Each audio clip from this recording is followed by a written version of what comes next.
Hey guys, it's Miss Willis with our last section for taxonomy. Today we're looking at the vertebrates. Remember that vertebrates have a backbone. They are the phylum Chordata. So in the animal kingdom, we had all of those other phyla from yesterday, and then the last one being the chordates, the ones that have a backbone. So that's what we're looking at today. This is where we fit in as well. Um, so within here, what are things that all chordates have? They all have a notochord, which is the basis for forming the backbone in embryo. When they're really small, it's going to eventually develop into the vertebral column and all of that stuff. Pharyngeal slits.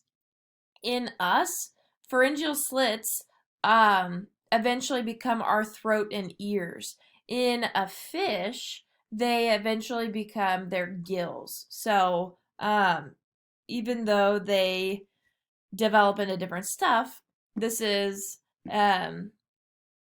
just a similarity between us. When we are embryos, when we're like the little fish-looking things. If you remember from the evolution unit, I put 4 embryos on the board and I said, which of these is human? That's what we're talking about. At that point in time, there are these pharyngeal slits and it looks like little gills on there. In us, it becomes the throat and ears. They have a post-anal tail, so the tail is behind the anus. A hollow nerve cord, which is going to be filled with fluid, which we have as our spinal column, like our spinal cord, not the column. The column goes with the notochord. And then an endostyle, which is a thyroid gland.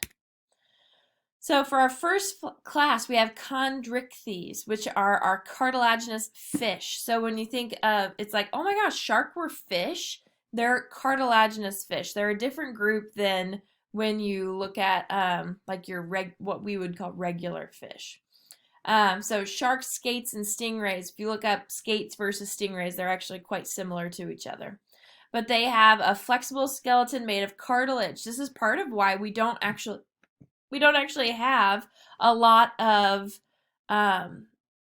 fossils of these different types of cartilaginous fish, because cartilage doesn't become fossil very easily. A lot of times we'll have their teeth, like when you think of sharks, you might see their teeth because that part has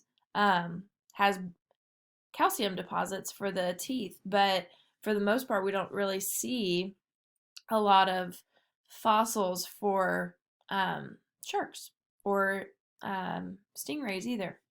They have gills for respiration, just like other fish, and they're all aquatic. Then we have osteichthyes, osteo meaning bone, so these are bony fish. These are all your regular aquarium fish that you think of. But their skeletons are made of bone. They can be marine water or freshwater. They're all aquatic. They're our largest group of vertebrates. Think about how many different types of fish you can get just at the pet store, let alone what's out in the natural world. They have a swim bladder. The swim bladder is not in this picture. This picture's for the next part. The swim bladder is kind of like a gas chamber, and it helps fish be able to stay at the same level. They're not constantly floating up to the surface or sinking down to the bottom. They have this swim bladder that helps them maintain that same part. So if you've ever watched a fish in an aquarium, they can just kind of like putter along at this level, and then you come over and spook them and then they go everywhere. But they were able to just keep staying here versus us when we're swimming in water, we continually float up to the top. Then we have the operculum, which is a thing that covers the gills. If you've seen people who catch really big fish and then they're holding them up, hanging them by the gills, and it looks like the fish has just one giant gill, that's the operculum.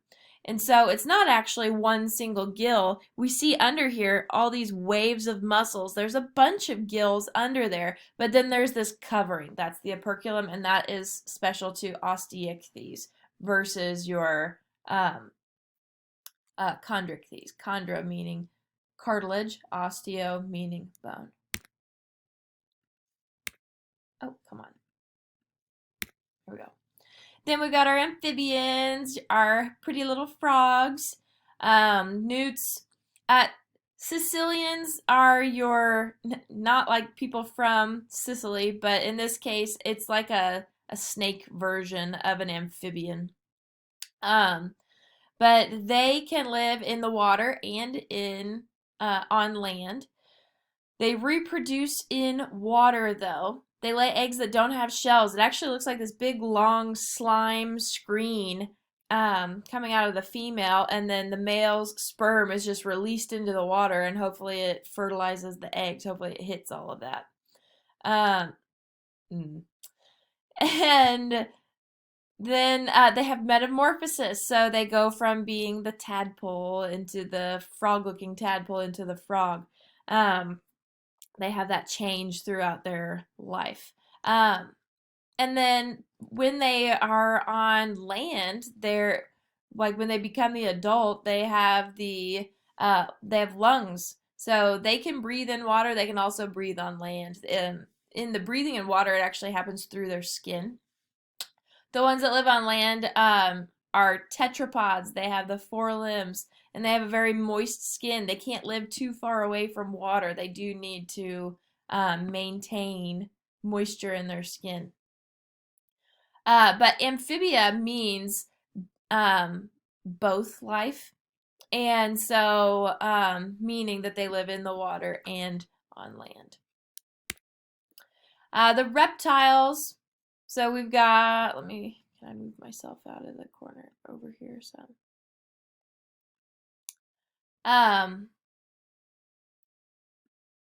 there we go. For our reptiles, they live on land. Obviously, a lot of these can go back into the water, but they don't have to. They can be aquatic and terrestrial. Snakes, lizards, crocodiles, alligators, turtles, chameleons, which fit into lizards, but you get what I'm saying. They do have dry skin and scales, versus your amphibians had to have moist skin, and so they have to stay near water. This is going to allow things like when you see crocodiles just kind of sunbathing, or the fact that lizards can live in the desert. That sort of stuff is because they have the dry skin and dry scales. The amniotic egg, this is different versus the eggless, or not eggless, the shellless eggs from the previous types of animals we've talked about here. These actually have what you would think of a shell, and then there's like a membrane on the inside of that has a yolk and membranes that help feed the growing embryo until it cracks out of there. So like if you've seen when they do documentaries of sea turtles that they've found a nest on the beach, and they set up the cameras to watch it, and you see the turtles actually like coming out of the shell. It's an amniotic egg. You'll see within there was a yolk that helps it grow and be fed while in there. And we'll also have amniotic eggs as we move forward. So with birds, class Aves, a lot of times they get grouped with reptiles. They have a lot of similarities with them. If you've heard that birds are actually the closest related, genetically speaking, the closest related living thing to dinosaurs, and that might be part of why they get grouped with lizards a lot. Another part might be that they can also carry salmonella, and that they have one hole opening for their urinary and fecal matter to come out of the body, which is why bird poop, if you've ever looked at our class pet Steven's poop, if you've ever seen it, it actually looks a lot like bird poop, simply because the urine and now there's a separate hole within there for urine to come out and fecal matter to come out, but then those two kind of group together and come out one opening at the end. But in the class Aves, the thing that makes them have their own class is that they have feathers. And they can be able to fly. They don't have to be able to fly, so like penguins and turkeys. But they are warm-blooded. They're able to control their own body temperature. Oh, come on. And then our last class and our favorite class would be the mammals. And I don't know that it's your favorite, I'm just saying. Simply because we fit in here, right? They have body hair and produce milk in mammary glands. Mammary glands, like when we think of the tissue that's behind nipples that actually produces milk. Okay, that's what makes this class be called mammals, is because of mammary glands. And huge diversity in this group. We see up here we've got your platypus, you've got dogs. Over here we've got koalas. Okay, this is where we have our groups of how do they nourish their young. And so platypus, they lay eggs. They're called monotremes. We have marsupials that the young are born and then they continue developing in a pouch. It's actually kind of cute. A baby kangaroo is the size of a jelly bean when it's born, and then it crawls its way up its mom's belly into the pouch and then continues growing there.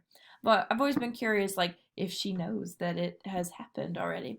But they're like little tiny versus us, humans and dogs and your larger mammals are placental mammals, and basically we let our babies cook a bit longer before they actually exit mom's body.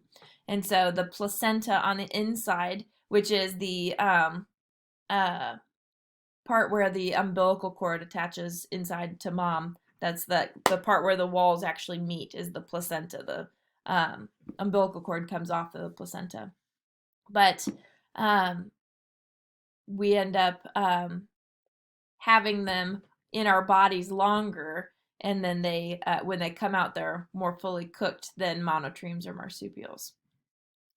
And so should be my last slide. All right, so that'll be the end of taxonomy, and we'll have our unit test tomorrow.